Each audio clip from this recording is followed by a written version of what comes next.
10वां अध्याय।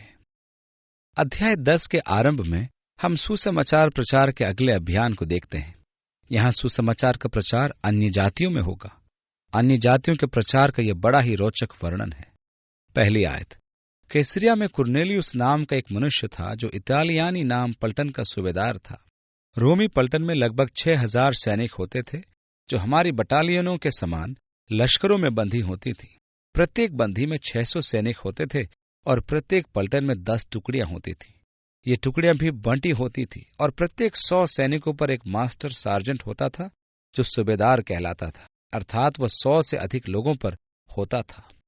एक सूबेदार से जो आशा की जाती थी, उसके विषय लेखों में काफी रुचिकर बातें मिलती हैं, जिनमें से एक थी कि वह महान साहसी व वीर था। यदि शत्रु संख्या में अधिक हों तो भी वह मरने तक अपने सैनिकों के साथ उनका सामना करता था। उनका स्वभाव आ बैल मुझे मार वाला नहीं, परंतु दृढ़ संकल्प साहस का था।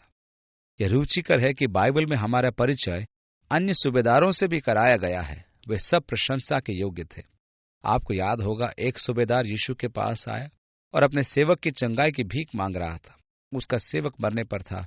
यीशु ने कहा, मैं तेरे घर आऊंगा। और तब उसने कहा, प्रभु नहीं, मैं इस योग्य नहीं कि तू मेरे घर आए, परंतु मैं समझता हूं कि अधिकार क्या होता है, क्योंकि मेरे अधीन भी लोग हैं। एक से कहता हूं आ तो वो आता है, दूसरे से कहता हूं जा तो वो जाता है। तू तो केवल मुंह से बोल दे तो मेरा सेवक चंगा हो जाएगा। यीशु उसके विश्वास से चकित होकर उससे कहता है, ऐसा विश्वास तो मैंने इस्राएल में भी नहीं पाया। हमारा परिचय कुरनेलियुस सूबेदार से कराया जाता है। कुरनेलियुस कैसरिया में एक रोमी गढ़ का अधिकारी था। कैसरिया उस क्षेत्र की रोमी राजधानी थी। यहाँ अब पद 2 के अनुसार वो भक्त था और परमेश्वर से डरता था। बहुत से रोमी उन असंख्य देवताओं से थक चुके थे जिनकी उपासना रोमी या यूनानी किया करते थे। आपको याद होगा, जब प्रेरित पौलुस एथेंस आया तब उसने कहा, मैं देख रहा हूं कि तुम लोग बड़े धर्मी जन हो, क्योंकि जब मैं तुम्हारी सड़कों में घूम रहा था तो मैंने बहुत से देवताओं की वेदियां देखी, और ये सच है कि यूनानी के बहुत से देवी देवता थे। दरअसल प्रत्येक मनोभाव का एक देवता होता था। उनके पास प्रेम का देवता, घृणा का देवता, ईर्ष्या का देवता, क्रोध का देवता, शांति का देवता, युद्ध का देवता इत्यादि अनेक देवता थे। हो सकता है कुछ यूनानियों ने सोचा होगा कि कहीं ऐसा न हो जाए, हमें उसकी भी अनदेखी नहीं करनी चाहिए, अन्यथा वह हमसे गुस्सा हो जाए। अब बहुत से रोमी व यूनानी ऐसे थे जो अनेक ईश्वरों में विश्वास नहीं करते थे, क्योंकि इस्राएल में अपने अनुभव के बाद वे मान गए थे कि एक ही सच्चा व जीवित परमेश्वर है। कुरनेलियुस भी ऐसा ही एक व्यक्ति था, और वहां लिखा है, अपने घराने समेत परमेश्वर से डरता था और यहूदी लोगों को बहुत दान देता था। वो प्रार्थना करने वाला व्यक्ति था। यहां हम एक ऐसे व्यक्ति को देखते हैं जो उस ज्योति में चलता है जो उसके पास है, और यह अत्यंत आवश्यक है कि हम उस ज्योति में चलें जो हमारे पास है। जिसको अधिक दिया गया है उससे अधिक वसूल किया जाएगा, जिसे कम दिया गया है उससे कम लिया जाएगा। लूका 12वें अध्याय में हमें बताता है कि व्यक्ति का न्याय उस ज्ञान व ज्योति के अनुसार होगा जो उसे मिली है। लूका 12 के 47 और 48 में लिखा है, और वह दास जो अपनी स्वामी की इच्छा जानता था और तैयार न रहा और न उसकी इच्छा के अनुसार चला, बहुत मार खाएगा। परंतु जो अनजाने में मार खाने योग्य काम करे वह थोड़ी मार खाएगा। इसलिए जिसे बहुत दिया गया है उससे बहुत मांगा जाएगा, और जिससे बहुत सौंपा गया है उससे बहुत मांगेंगे। यदि आशा के अनुसार हम उस ज्योति में चलें जो हमारे पास है, तो इसका अर्थ है कि परमेश्वर हमें और अधिक ज्योति व समझ देगा। और यह महत्वपूर्ण है कि हम उस ज्योति में चलें जो हमारे पास है। कुरनेलियुस के पास कितनी ज्योति थी हम नहीं जानते, परंतु वह परमेश्वर को जानता था, उसका आदर करता था, उससे डरता था तथा निरंतर परमेश्वर से प्रार्थना करता था। वह गरीबों को बहुत दान देता था। उसने दिन के तीसरे पहर के निकट दर्शन में स्पष्ट देखा। संध्या 3 बजे की यहूदी परंपरा अनुसार वो प्रार्थना में था। और 4 आयत में लिखा है कि परमेश्वर का एक स्वर्गदूत मेरे पास भीतर आकर कहता है कि हे कुरनेलियुस। उसने उसे ध्यान से देखा और डर कर कहा, हे प्रभु क्या है? उसने उससे कहा, तेरी प्रार्थनाएं और तेरे दान स्मरण के लिए परमेश्वर के सामने पहुंचे हैं। परमेश्वर अपनी प्रार्थनाओं को सुनता है और आपके दानों को देखता है कि वे परमेश्वर के पास पहुंचते हैं। 5वीं आयत, और अब याफा में मनुष्य भेज। याफा भूमध्य सागर के तट पर एक प्राचीन बंदरगाह था, और कैसरिया भी एक बंदरगाह था जिसे हेरोदेस महान ने बनवाया था। ये प्राकृतिक बंदरगाह नहीं थे। हेरोदेस महान ने उससे पानी रोक कर बनवाया था, और आज भी कैसरिया एक छोटा सा बंदरगाह है। ये डुबकी लगाने का एक स्थान है, क्योंकि उसके नीचे अभी भी रोमी सिक्के मिल जाते हैं। परंतु याफा कैसरिया के दक्षिण में लगभग 20 मील दूरी पर था। इसका अर्थ है उस समय में 2 दिन की यात्रा, क्योंकि एक दिन की औसत यात्रा उस समय 10 मील होती थी। और 5वीं आयत में लिखा है, और अब याफा में मनुष्य भेजकर शमौन को, जो पतरस कहलाता है, बुलवा ले। वह शमौन चमड़े का धंधा करने वाले के यहाँ पाहुन है, जिसका घर समुद्र के किनारे है।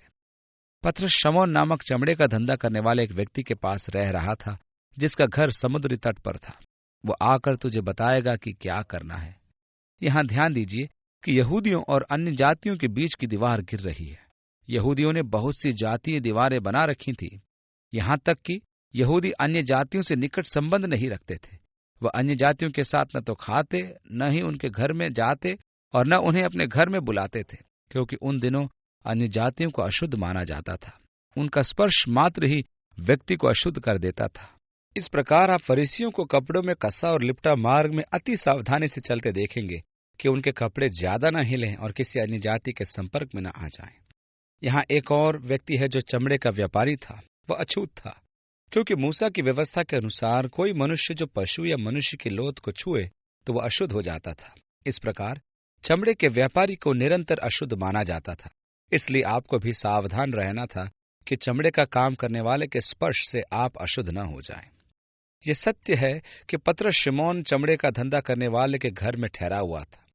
इस सत्य को सिद्ध करता है कि पतरस के हृदय में खड़ी ये दीवारें गिरने लगी थीं। पौलुस भी हमें इफिसियों के 4 अध्याय में बताता है कि यीशु मसीह ने यहूदी व अन्य जाति के मध्य की दीवार को तोड़ दिया। इसलिए यीशु मसीह में न कोई यूनानी है, न असभ्य, न स्कूती, न दास, न स्वतंत्र, परंतु मसीह ही सब में सब कुछ है। मसीह यीशु ने इस जात पात को मनुष्यों के मध्य से हटा दिया। इस प्रकार पतरस चमड़े का धंधा करने वाला शमौन के घर में ठहरा हुआ था। 7वीं आयत में हम पढ़ते हैं, जब वह स्वर्गदूत जिसने उससे बातें की थी चला गया, तो उसने 2 सेवक और जो उसके पास उपस्थित रहा करते थे उनमें से एक भक्त सिपाही को बुलाया और उन्हें सब बातें बताकर याफा को भेजा। तो उसने सेवकों को बुलाया, और यदि याद करें उसे सूबेदार को जिसने यीशु से कहा था, मेरे अधिकार में लोग हैं, एक से कहता हूं जा, तो वो जाता है। इस प्रकार वो उस अधिकार का प्रयोग कर रहा था जो उसे दिया गया, और वो उनको याफा जाने को कहता है कि वे पतरस को बुला लाएं। परमेश्वर दोनों ओर कार्य करता है। मेरा पुत्र कई वर्ष पहले यहाँ हमारा सहकर्मी था। मैं स्वीकार करता हूँ कि वो एक रूपवान युवक है, और यही कारण था कि विवाह से पूर्व सेवकाई में उसे बड़ी कठिनाई होती थी, क्योंकि बहुत सी सुंदर लड़कियां महसूस करती थीं कि परमेश्वर ने स्वर्गदूत के द्वारा यह स्वप्न में उनको ये बताया है कि वह उसके सहायक बने, और वह उस स्थिति में पहुंच गया जो परेशानी की चरम सीमा थी। अंत में वह लड़कियों से इतना शर्माने लगा कि उसने कहा, कृपया परामर्श के लिए मेरे पास लड़कियों को न भेजें। परंतु परमेश्वर दोनों सिरों पर कार्य करता है, और वे आती हैं और कहती थी कि कैसे परमेश्वर ने उन पर प्रकट किया है कि उससे विवाह करें। और वह कहता था, परंतु परमेश्वर ने अभी तक मुझ पर ऐसा प्रकट नहीं किया। परंतु सत्य तो यह है कि परमेश्वर दोनों सिरों पर कार्य करता है।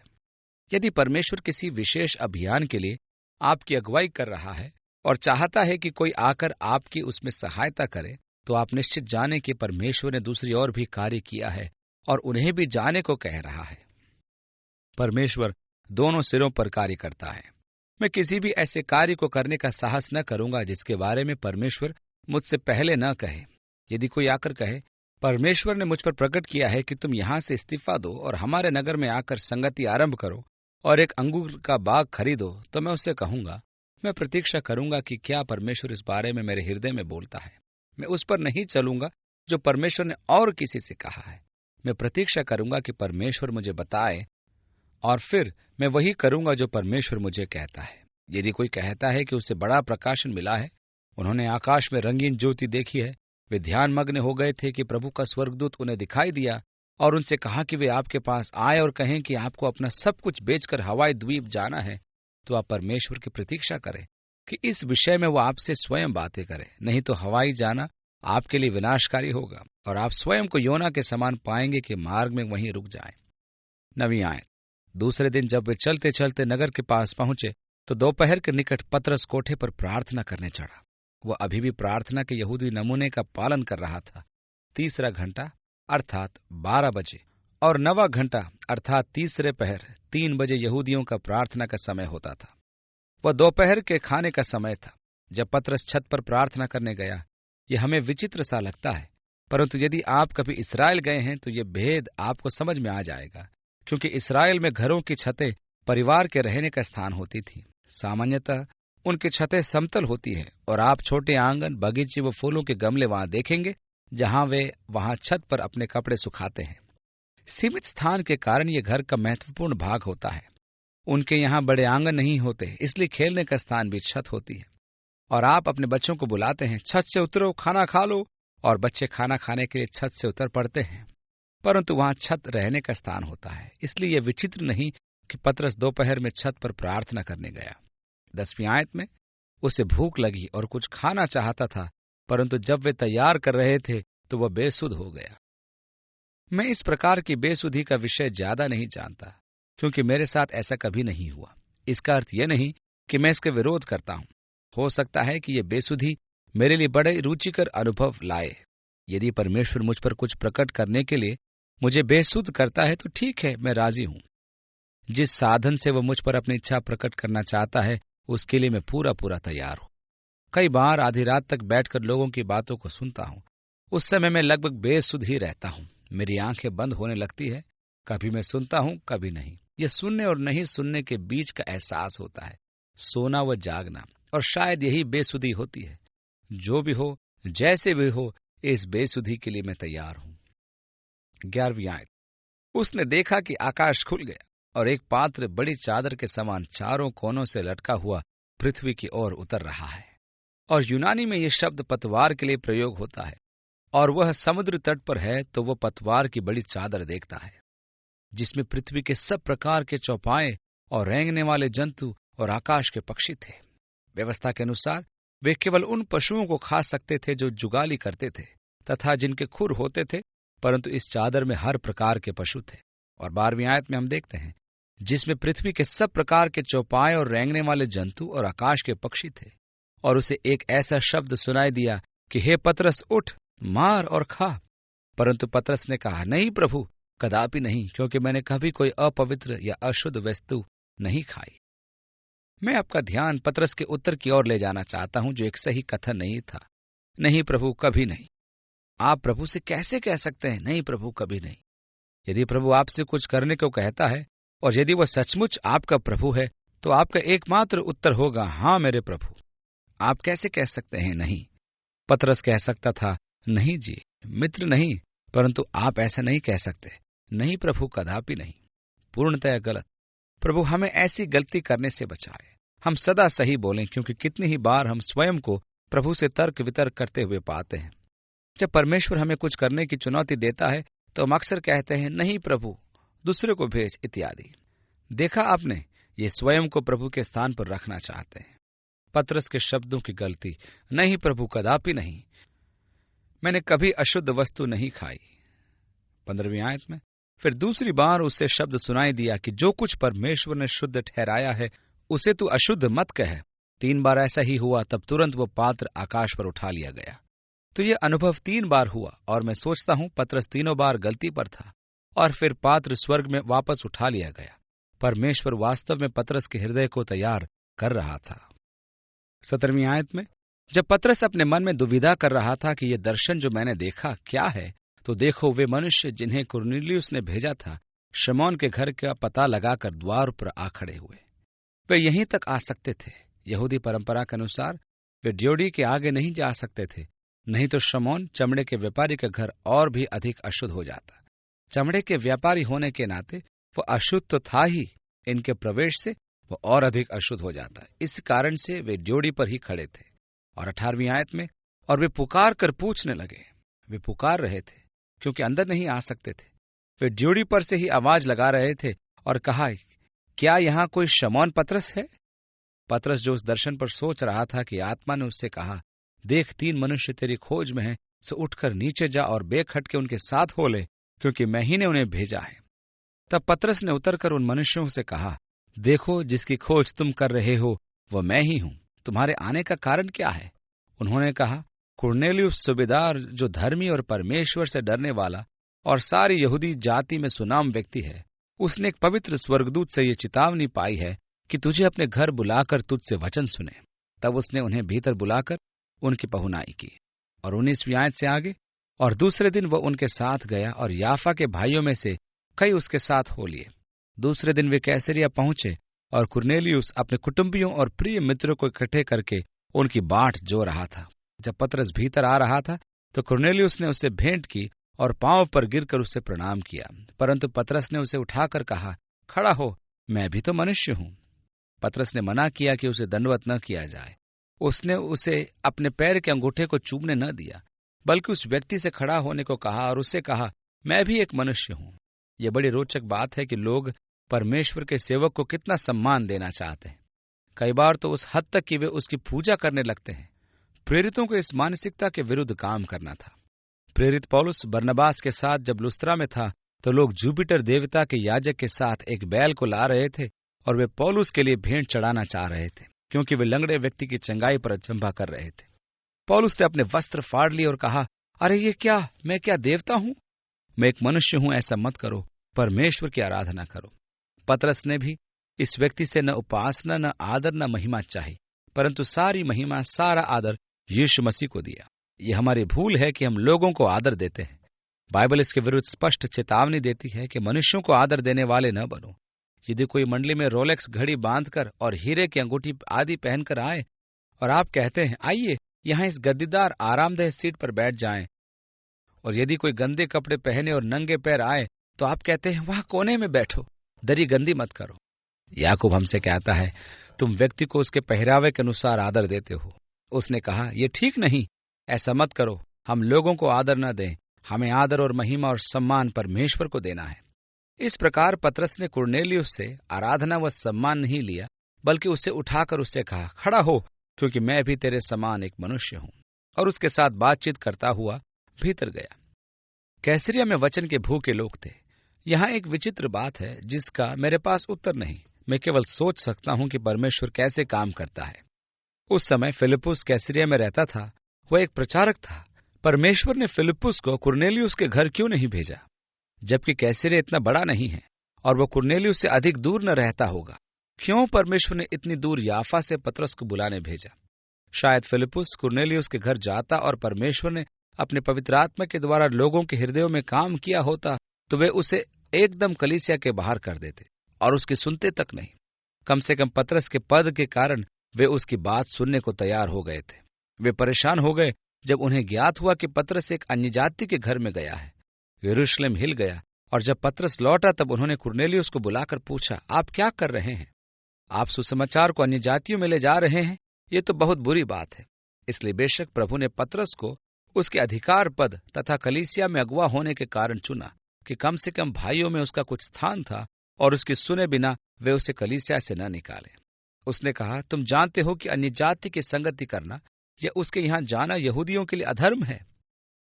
अब तुम जानते हो कि जो मैं कर रहा हूं यहूदी की व्यवस्था के अनुसार वह गैरकानूनी है, परंतु परमेश्वर ने मुझे बताया कि किसी मनुष्य को अपवित्र या अशुद्ध न कहूं। इसलिए मैं जब बुलाया गया तो बिना कुछ कहे चला आया। अब मैं पूछता हूं कि मुझे किस काम के लिए बुलाया गया है? कुरनेलियुस ने कहा कि इस घड़ी पूरे 4 दिन हुए हैं कि मैं अपने घर में तीसरे पहर की प्रार्थना कर रहा था कि देखो, एक पुरुष चमकीला वस्त्र पहने हुए मेरे सामने आ खड़ा हुआ और कहने लगा कि हे कुरनेलियुस, तेरी प्रार्थना और तेरे दान परमेश्वर के सामने स्मरण किए गए हैं। इसलिए किसी को याफा भेजकर शमौन को, जो पतरस कहलाता है, बुला। वह समुद्र के किनारे शमौन चमड़े का धंधा करने वाले के घर में पाहुन है। तब मैंने तुरंत तेरे पास लोग भेजे और तूने भला किया जो आ गया। अब हम सब यहाँ परमेश्वर के सामने हैं, ताकि जो कुछ परमेश्वर ने तुझसे कहा है उसे सुने। तब पतरस ने मुंह खोलकर कहा, अब मुझे निश्चय हुआ है कि परमेश्वर किसी का पक्ष नहीं करता, वरन हर जाति में जो उससे डरता और धर्म के काम करता है वह उसे भाता है। परमेश्वर अपने कार्य को किसी जाति विशेष तक सीमित नहीं रखता। पतरस के लिए ये आंखें खोल देने वाली बात थी, परंतु कलीसिया के अन्य सदस्यों के लिए ये बहुत ही कड़वा सच था। उनके मन में तो यही विचार था कि उद्धार पाने के लिए यहूदी बनना आवश्यक था, और जब अंताकिया में अन्य जाति मसीह में आए और ये बात यरूशलेम की कलीसिया तक पहुंची कि अन्य जाति भी उद्धार पा रहे हैं, तब यरूशलेम के विश्वासी उनसे कहने लगे, भाइयों, तुम्हारा उद्धार नहीं हो सकता जब तक तुम्हारा खतना न हो और तुम मूसा की व्यवस्था का पालन न करो। और इस बात ने अंताकिया में काफी परेशानी पैदा कर दी। पतरस ने कहा, मैंने जान लिया है कि परमेश्वर किसी का पक्ष नहीं करता, परंतु वह किसी भी जाति को ग्रहण करता है जो उससे डरते हैं, उसका सम्मान करते हैं और धार्मिकता के काम करते हैं। 36वीं आयत, जो वचन उसने इसराइलियों के पास भेजा, जबकि उसने यीशु मसीह के द्वारा जो सबका प्रभु है, शांति का सुसमाचार सुनाया। अब तक कुरनेलियुस ने परमेश्वर को केवल यहूदीवाद के द्वारा जाना था, परंतु अब वह पूर्ण प्रकाशन पा रहा है। परमेश्वर ने अपनी प्रतिज्ञा को पूरा किया और मसीह को भेजा, और यीशु मसीह के द्वारा शांति का प्रचार सब लोगों में कर रहा है, क्योंकि वह सबका प्रभु है।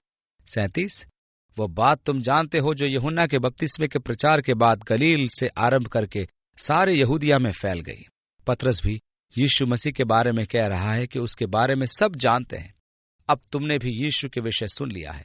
आपको याद होगा, जब कैसरिया में पौलुस हेरोदेस के सामने था तो उसने क्या कहा, अग्रिप्पा, तू इन सब बातों के विषय में जानता है। ये बात किसी कोने में तो नहीं हुई, हर कोई उसके बारे में जानता है। तो पतरस यहाँ इस तथ्य को स्वीकार कर रहा है कि सबने मसीह यीशु के बारे में सुना है। 38वीं आयत, कि परमेश्वर ने किसी रीति से यीशु नासरी को पवित्र आत्मा और सामर्थ से अभिषेक किया। वह भलाई करता और सबको जो शैतान के सताए हुए थे अच्छा करता फिरा, क्योंकि परमेश्वर उसके साथ था। तो अब वह मसीह के कार्यों की साक्षी दे रहा है। और आगे की आयत में लिखा है, और हम उन सब कामों के गवाह हैं जो उसने यहूदिया के देश में और यरूशलेम में भी किए, और उन्होंने उसे काठ पर लटका कर मार डाला, जिसको परमेश्वर ने तीसरे दिन जिलाया और प्रकट भी कर दिया। यहाँ पतरस फिर से पुनरुत्थान की साक्षी देता है। 41वीं आयत, सब लोगों को नहीं, वरन उन गवाहों को जिन्हें परमेश्वर ने पहले से चुन लिया था, अर्थात हमको, जिन्होंने उसके मरे हुओं में से जी उठने के बाद उसके साथ खाया पिया। हम याद करते हैं कि यीशु ने झील के किनारे मछली तैयार की और कहा, आओ और खाओ, और उसने उनके साथ मछली खाई और उनके साथ पिया। तो पुनरुत्थान के बाद वो उनके साथ खा पी रहा था। 42वीं आयत में, और उसने हमें आज्ञा दी कि लोगों में प्रचार करो और गवाही दो कि यह वही है जिसे परमेश्वर ने जीवितों और मरे हुओं का न्यायी ठहराया। आपको याद होगा, पिलातुस प्रभु यीशु का न्याय कर रहा था, और फिर उसने भीड़ से मुड़कर पूछा, मैं इसका क्या करूं?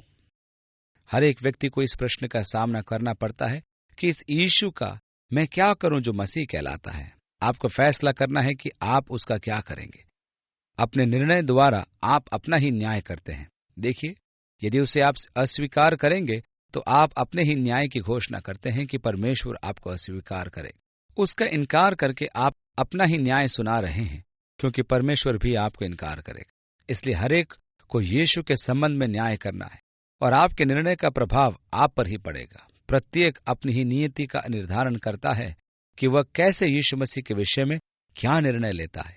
अब 43वीं आयत में हम पढ़ते हैं, जिसके सब भविष्यद्वक्ता गवाही देते हैं कि जो कोई उस पर विश्वास करेगा उसको उसके नाम के द्वारा पापों की क्षमा मिलेगी। वो बताता है कि सभी भविष्यद्वक्ताओं ने बताया है कि यीशु मसीह पर विश्वास लाने के द्वारा पापों की क्षमा मिलेगी, और सचमुच हम पुराने नियम में जाकर उन सैकड़ों भविष्यवाणियों को पढ़ सकते हैं जो यीशु मसीह से संबंधित हैं। भविष्यद्वक्ताओं का केंद्रीय संदेश यह है कि परमेश्वर अपने पुत्र को भेजेगा, क्योंकि हमारे लिए एक बालक उत्पन्न हुआ और हमारे लिए एक पुत्र दिया गया। परंतु मनुष्य परमेश्वर पुत्र को अपमानित व अस्वीकार करेगा, और हमारे पाप उस पर लाद दिए जाएंगे। जो उस पर विश्वास करेगा उद्धार पाएगा। इस प्रकार हम देखते हैं कि पतरस भविष्यवाणियों के संदर्भ से यीशु की प्रामाणिकता को सिद्ध करता है। 44वीं आयत, पतरस ये बातें कह ही रहा था कि पवित्र आत्मा वचन के सब सुनने वालों पर उतर आया। आप यहां देखेंगे कि पतरस उन्हें अन्य भाषाओं में बोलना नहीं सिखा रहा था। ये तो सब के सब एक साथ एकदम हुआ। ये पवित्र आत्मा का कार्य होता है। आपको याद होगा, कुछ लोग पतरस के साथ याफा से आए थे। कुल मिलाकर वे 7 जन थे। 45वीं आयत में, वे सब चकित हुए कि अन्य जातियों पर भी पवित्र आत्मा का दान उंडेला गया है। ये कैसे हुआ कि अन्य जातियों पर भी जो अशुद्ध थे पवित्र आत्मा को उंडेला गया? वे परमेश्वर के इस पराक्रमी कार्य पर चकित थे कि अन्य जातियों को भी पवित्र आत्मा का दान मिल गया। उन्हें कैसे ज्ञात हुआ? 46 में लिखा है, क्योंकि उन्होंने उन्हें भांति भांति की भाषा बोलते और परमेश्वर की बड़ाई करते सुना। अब यही सब जो प्रेरितों के अध्याय 2 में हुआ था, जब आरंभ में पवित्र आत्मा कलीसिया पर उतरा, तब वे इन दूसरी उपभाषाओं में बोल रहे थे और परमेश्वर की महिमा और अद्भुत कामों का वर्णन कर रहे थे। यही काम यहां हो रहा है। लोग अज्ञात भाषा में बोल रहे थे और प्रभु की बड़ाई कर रहे थे। 46 से इस पर पतरस ने कहा, क्या कोई जल की रोक कर सकता है कि ये बपतिस्मा न पाएं, जिन्होंने हमारी नाई पवित्र आत्मा पाया है और उसने आज्ञा दी कि उन्हें यीशु मसीह के नाम में बपतिस्मा दिया जाए। इस समय तक उन्होंने किसी अन्य जाति को कलीसिया में बपतिस्मा नहीं दिया था, परंतु पतरस कहता है, अरे हम कर भी क्या सकते हैं?